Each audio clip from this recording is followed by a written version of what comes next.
নমস্কাৰ এই মুহূৰ্তত আহি পৰিছে আজি সন্ধিয়াৰ কেইবাটাও গুৰুত্বপূৰ্ণ খবৰ আৰু এনে ধৰণৰ খবৰসমূহ নিতৌ চাবলৈ চেনেলটো ছাবস্ক্ৰাইব কৰি ভিডিঅ'টোত এটা লাইক কৰি দিবলৈ সন্ধিয়াৰ প্ৰথমটো ব্ৰেকিং নিউজ। আজি অসম বিধানসভাৰ দ্বিতীয়টো দিনৰ কাৰ্যসূচী চলিছিল আৰু আজি দ্বিতীয়টো দিনাও অসম বিধানসভাত উত্তাল পৰিৱেশৰ সৃষ্টি হয়। উত্তাল বিধানসভাৰ চৌহদ সমুখ সমৰত মন্ত্ৰী জয়ন্ত মল্ল বৰুৱা বনাম বিধায়ক অখিল গগৈ। যোৱাকালি মন্ত্ৰী পীযুষ হাজৰিকা আৰু অখিল গগৈৰ মাজত তীব্ৰ বাকযুদ্ধ হৈছিল আৰু আজি মন্ত্ৰী জয়ন্ত মল্ল বৰুৱা আৰু অখিলৰ মাজত তীব্ৰ তৰ্কযুদ্ধ দেখিবলৈ পোৱা গ'ল।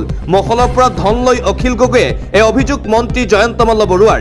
শীঘ্ৰেই বন্ধ কৰি দিয়া হ'ব অখিল গগৈৰ দোকান। মাজে মাজে মহলৰ পৰা ধন লৈ থাকে বিধায়ক অখিল গগৈয়ে। শিৱসাগৰৰ মহলৰ পৰা টকা পইচা লৈ থাকে অখিল গগৈয়ে। বিধানসভাত মন্ত্ৰী জয়ন্ত মল্ল বৰুৱাৰ এই বিস্ফোৰক অভিযোগ অখিলৰ বিৰুদ্ধে। তাৰ পিছতেই জয়ন্ত মল্ল বৰুৱাৰ বিৰুদ্ধেও সৰব হৈ পৰিছে বিধায়ক অখিল গগৈ। সিন্ডিকেট ৰাজ চলাই জয়ন্ত মল্ল বৰুৱাই। সিন্ডিকেটক লৈ উত্তাল বিধানসভাৰ মজিয়া। বিধানসভাত জয়ন্ত মল্ল বৰুৱাৰ বিৰুদ্ধে গুৰুতৰ অভিযোগ উত্থাপন কৰিছে অখিল গগৈয়ে। নামনি অসমৰ বিভিন্ন সিন্ডিকেটত জড়িত থকাৰ অভিযোগ বিধায়কজনৰ। তথ্য সহকাৰে প্ৰমাণ দিবলৈ অখিল গগৈক প্ৰত্যাহ্বান বন মন্ত্ৰী জয়ন্ত মল্ল বৰুৱাৰ। বিধানসভাৰ অধ্যক্ষক তথ্য প্ৰদান কৰক, অন্যথা ক্ষমা খোজক অখিল গগৈয়ে। এইদৰে আজি মন্ত্ৰী জয়ন্ত মল্ল বৰুৱা আৰু অখিল গগৈৰ মাজত তীব্ৰ তৰ্কযুদ্ধ দেখিবলৈ পোৱা গৈছে। সিন্ডিকেট ৰাজ ফাদিল কৰাৰ হুংকাৰ প্ৰদান কৰিছে অখিল গগৈয়ে। মুখ্যমন্ত্ৰী হিমন্ত বিশ্ব শৰ্মা আৰু জয়ন্ত মল্ল বৰুৱাৰ সিন্ডিকেট ৰাজ ফাদিল কৰাৰ হুংকাৰ প্ৰদান কৰিছে অখিল গগৈয়ে। প্ৰধানমন্ত্ৰী নৰেন্দ্ৰ মোদীয়ে নিজৰ গাড়ীত ইথানল মিহলি পেট্ৰল ভৰাই লওক, আমি E20 যুক্ত পেট্ৰল নালাগে। E20 পেট্ৰলৰ বিৰুদ্ধেও আজি এই অভিনৱ প্ৰতিবাদ দেখিবলৈ পোৱা গৈছে অখিল গগৈক। এইদৰে ব্যতিক্ৰমী ৰূপত এখন ঠেলাত বাইক উঠাই প্ৰতিবাদ সাব্যস্ত কৰিছে অখিল গগৈয়ে।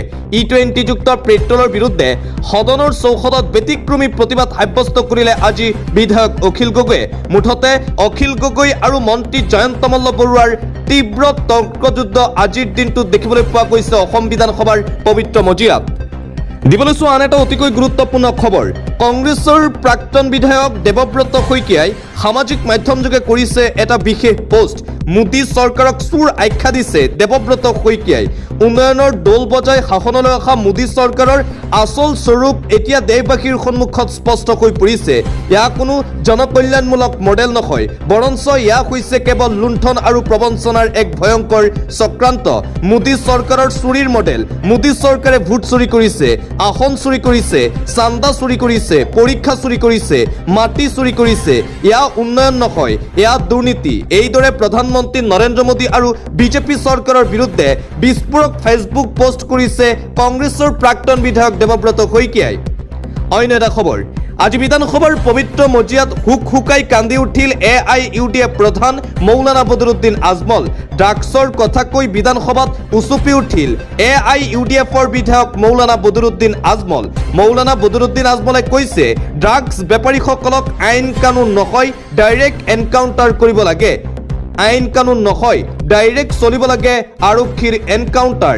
এইবাৰ এনকাউণ্টাৰৰ দাবী আনিলে AIUDFৰ মৌলানা বদৰুদ্দিন আজমলে। নিচাজাতীয় সামগ্ৰীৰে জড়িত কোনো লোককে ৰেহাই দিব নালাগে বুলি মন্তব্য মৌলানা বদৰুদ্দিন আজমলৰ। ধৰা পৰিলেই শেষ কৰি দিব লাগে ড্ৰাগছ অপৰাধীসকলক। আৰু আনফালে সীমন্ত চৰকাৰে চলোৱা উচ্ছেদ অভিযানকো সমৰ্থন কৰিছে মৌলানা বদৰুদ্দিন আজমলে। বাংলাদেশীৰ বিৰুদ্ধে উচ্ছেদ অভিযান চলাই যাওক, তাত কোনো আপত্তি নাই।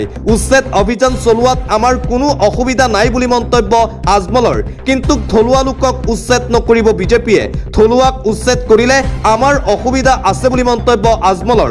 থলুৱা লোকৰ বিৰুদ্ধে উচ্ছেদ চলালে আমি বিৰোধ কৰিমেই। কোনো বাংলাদেশীৰ পক্ষত আমি নহয়, আমি কেৱল থলুৱা খিলঞ্জীয়াৰ পক্ষত। বাংলাদেশী আছে, উচ্ছেদ কৰি যাওক, আমাৰ কোনো ধৰণৰ আপত্তি নাই। কিন্তু পুজবেকৰ নামত স্বদেশীক খেদিলে নহ'ব, এই মন্তব্য কৰিছে AIUDF প্ৰধান মৌলানা বদৰুদ্দিন আজমলে। এটা অত্যন্ত বেয়া খবৰ এই মুহূৰ্তত আহি পৰিছে। আকৌ বাঢ়িব আপোনাৰ মোবাইল চিমৰ ৰিচাৰ্জৰ মূল্য। আকৌ বাঢ়িব গৈ আছে মোবাইলৰ ৰিচাৰ্জৰ দাম। সাজু হওক কোটি কোটি জনতা। মোবাইল ফোন ব্যৱহাৰ কৰা লোকলৈ এটা অত্যন্ত দুখ খবৰ এই মুহূৰ্তত আহি পৰিছে। আকৌ বৃদ্ধি পাব মোবাইলৰ ৰিচাৰ্জৰ মূল্য। 12% পৰা 20% পৰ্যন্ত বৃদ্ধি পাব ৰিচাৰ্জৰ মূল্য। জিঅ' এয়াৰটেলৰ গ্ৰাহকে অধিক দামত কিনিব লাগিব ৰিচাৰ্জৰ প্লেন। আগন্তুক 3 পৰা 4 মাহৰ ভিতৰত নতুন ৰিচাৰ্জ প্লেন ঘোষণাৰ সম্ভাৱনা আছে। 299 টকাৰ ৰিচাৰ্জ হ'বগৈ 344 টকাৰ পৰা 379 টকা পৰ্যন্ত। 5G আন্তঃগাঁথনি উন্নয়নৰ বাবে গধুৰ বিনিয়োগ কৰিব টেলিকম কোম্পানীসমূহে। দেশৰ কোটি কোটি মোবাইল গ্ৰাহকৰ বাবে এই অত্যন্ত বেয়া খবৰ এই মুহূৰ্তত আহি পৰিছে। পুনৰ বৃদ্ধি পাব ৰিচাৰ্জৰ মূল্য। আন এটা গুৰুত্বপূৰ্ণ খবৰ প্ৰসংগ E20 ধুমুহা।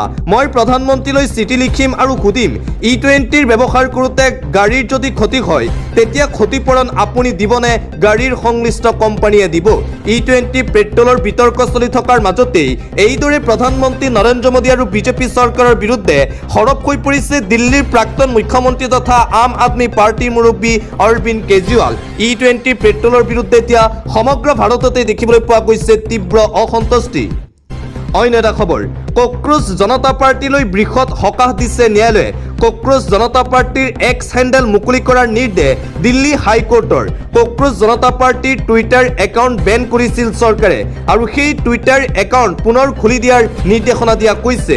কক্ৰোচ জনতা পাৰ্টিলৈ বৃহৎ সকাহ দিল্লী উচ্চ ন্যায়ালয়ৰ। কক্ৰোচ জনতা পাৰ্টিৰ এক্স হেণ্ডেল মুকলি কৰি দিয়াৰ নিৰ্দেশনা দিয়া হৈছে হাইকোৰ্টৰ ফালৰ পৰা। সামাজিক মাধ্যম যোগে CJPৰ প্ৰতিষ্ঠাপক অভিজিৎ দীপকে জনালে এই তথ্য। CJPৰ বাবে ই এক বৃহৎ সফলতা বুলি উল্লেখ কৰিছে অভিজিৎ দীপকে। সকলোৰে বাক স্বাধীনতা আৰু ডিজিটেল অধিকাৰৰ বাবেও এয়া এক ডাঙৰ জয় বুলি আখ্যা কৰিছে কক্ৰোচ জনতা পাৰ্টিৰ নেতাজনে। অন্য এটা খবৰ নকল সোণ নকল পইচা। এটা বিশেষ ধৰ্মৰ লোকে এই কামটোৰ লগত জড়িত। মই বিধায়ক হৈ থকালৈকে হিমন্ত বিশ্ব শৰ্মাৰ নেতৃত্বাধীন চৰকাৰখনে পুলিয়ে পোখাই উঘালি ভৱিষ্যত কাললৈকে অন্তত 50 পৰা 100 বছৰলৈ কোনো দুষ্কৃতিকাৰীয়ে যাতে হাৰ পাব নোৱাৰে তেনেকৈ আমি ব্যৱস্থা ল'বলৈ আমি সম্পূৰ্ণৰূপে সংকল্পবদ্ধ। এই মন্তব্য কৰিছে বিধায়ক ঋষিৰাজ হাজৰিকাই। নকল সোণ নকল পইচাৰ বিৰুদ্ধে এইবাৰ কঠোৰৰ পৰা কঠোৰ একশ্যন লোৱাৰ কথা ঘোষণা কৰিছে বিজেপিৰ বিধায়ক ঋষিৰাজ হাজৰিকাই। হিমন্ত বিশ্ব শৰ্মাকো দিছে চিঠি। পৰৱৰ্তী খবৰ বিদ্যুৎ নাই আৰু বিদ্যুৎ সংযোগ নাই। এই দুয়োটা কথাৰ মাজত পাৰ্থক্য আছে। অসমৰ এনেকুৱা কিছুমান অঞ্চল আছে য'ত বিদ্যুৎ সংযোগ দিব পৰা ব্যৱস্থা নাই। সেই অঞ্চলসমূহত সৌৰশক্তিৰ জৰিয়তে বিদ্যুৎ ব্যৱস্থা কৰা হৈছে। বিদ্যালয়সমূহক লৈও বিধানসভাত মন্তব্য ডক্টৰ ৰণোজ পেগুৰ। বিদ্যুতৰ নাটনিৰ বিতৰ্ক চলি থকাৰ মাজতেই আজি বিধানসভাৰ পবিত্ৰ সদনত বিদ্যুৎ সন্দৰ্ভত এইদৰে মন্তব্য কৰে মন্ত্ৰী ডক্টৰ ৰণোজ পেগুৱে। এটা ব্ৰেকিং নিউজ কৃষি পথাৰত পানী যোগানত বিফল জলসিঞ্চন বিভাগ। পথাৰত চিৰাল ফাটৰ বাবে কৃষকৰ এতিয়া হাহাকাৰ অৱস্থাৰ সৃষ্টি হৈছে। বিভাগীয় মন্ত্ৰীয়ে ডাঙৰ ডাঙৰ কথা ক'লেই নহ'ব, কাম কৰি দেখুৱাব লাগিব। জলসিঞ্চন বিভাগ আৰু মন্ত্ৰীৰ বিৰুদ্ধে ক্ষোভ উজাৰি এই মন্তব্য কৃষক মুক্তি সংগ্ৰাম সমিতিৰ সাধাৰণ সম্পাদক বিদ্যুৎ শইকীয়াৰ। আজি কৃষক মুক্তি সংগ্ৰাম সমিতিৰ নেতৃত্বত চৰকাৰৰ বিৰুদ্ধে এইদৰে বিশাল প্ৰতিবাদী কাৰ্যসূচী ৰূপায়ণ কৰা হয়। এই প্ৰতিবাদী কাৰ্যসূচীতেই চৰকাৰৰ বিৰুদ্ধে সৰব হৈ পৰিছে কৃষক মুক্তি সংগ্ৰাম সমিতিৰ সাধাৰণ সম্পাদক বিদ্যুৎ শইকীয়া। আন এটা ব্ৰেকিং নিউজে মুহূৰ্তত আহি পৰিছে আলফা বুলি পৰিচয় দি মাটিৰ নামত ধন সংগ্ৰহ মইনুল হক আনচাৰী নামৰ এটা লম্পটৰ আৰু আলফাৰ নামত পুনৰবাৰ ধন সংগ্ৰহ কৰাৰ ঘটনা পোহৰলৈ আহিছে। আলফা বুলি নিজকে পৰিচয় দি মাটিৰ নামত ধন সংগ্ৰহ মইনুল হক আনচাৰী নামৰ লোকজনৰ আনৰ মাটি নিজৰ বুলি দেখুৱাই বৃহৎ প্ৰবঞ্চনা মইনুল হক আনচাৰীৰ। ডেকিয়াজুলিত ভুৱা আলফাৰ জালত পৰিল এজন লোক। ভুৱা আলফা মইনুল হক আনচাৰীৰ বিৰুদ্ধে ইতিমধ্যেই FIR দাখিল কৰা হৈছে বুলি জানিব পৰা গৈছে। প্ৰবঞ্চনাৰ বলি হ'ল তেজপুৰৰ জনতা ৰায় আৰু আলফাৰ নামত পুনৰবাৰ ধন দাবী। 1 বিঘা ভূমিৰ ভাৱত প্ৰায় 1 লাখ টকাৰ দাবী কৰাৰ অভিযোগ উত্থাপন কৰা হৈছে।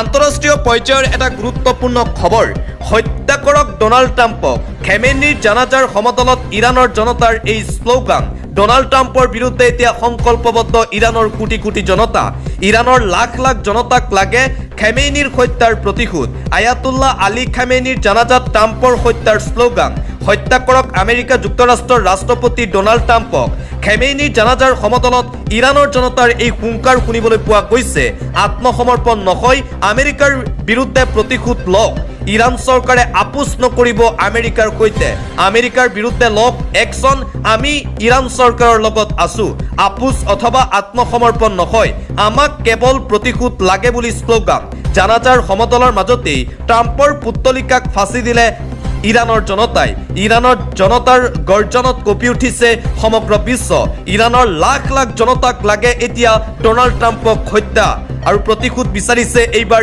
ইৰাণৰ জনতাই সমগ্ৰ বিশ্ব এতিয়া কঁপি গৈছে এই কোটি কোটি মানুহৰ শ্লোগান শুনি পৰৱৰ্তী খবৰ কামত মন দিয়ক এমাহ সময় দিছো কৃষি বিষয়াক ধমক কৃষিমন্ত্ৰী পীযুষ হাজৰিকাৰ কৃষি বিষয়াক অপেন ধমক দিলে এইবাৰ কৃষিমন্ত্ৰী পীযুষ হাজৰিকাই কামত মন দিয়ক মাত্ৰ এমাহ সময় বান্ধি দিছো কথা আৰু কামৰ সংগতি ৰাখক এনেই কথা কৈ থাকি লাভ নাই কাম কৰক কৃষি বিভাগৰ দায়িত্ব লৈ একশ্যন মুডত দেখিবলৈ পোৱা গৈছে মন্ত্ৰী পীযুষ হাজৰিকাক যিখন জিলাৰ পাৰফৰ্মেন্স বেয়া হ'ব তাত মই নিজেই গৈ কেম্প কৰিম যদি মই কেম্প কৰিলে কিবা গণ্ডগোল ওলাল তেন্তে কথা বেয়া হ'ব কোনো পধ্যেই কম্প্ৰমাইজ কৰা নহ'ব কৃষকৰ পঞ্জীয়নৰ ক্ষেত্ৰত কোনো পধ্যেই আপোচ কৰা নহ'ব যিসকলে নিজৰ দায়িত্ব পালন নকৰে তেওঁলোকৰ বিৰুদ্ধে ব্যৱস্থা ল'ম কৰ্তব্যত গাফিলতি কৰা বিষয়াৰ বিৰুদ্ধে কঠোৰৰ পৰা কঠোৰ ব্যৱস্থা গ্ৰহণ কৰা হ'ব দুই এগৰাকী ব্যক্তিৰ বাবে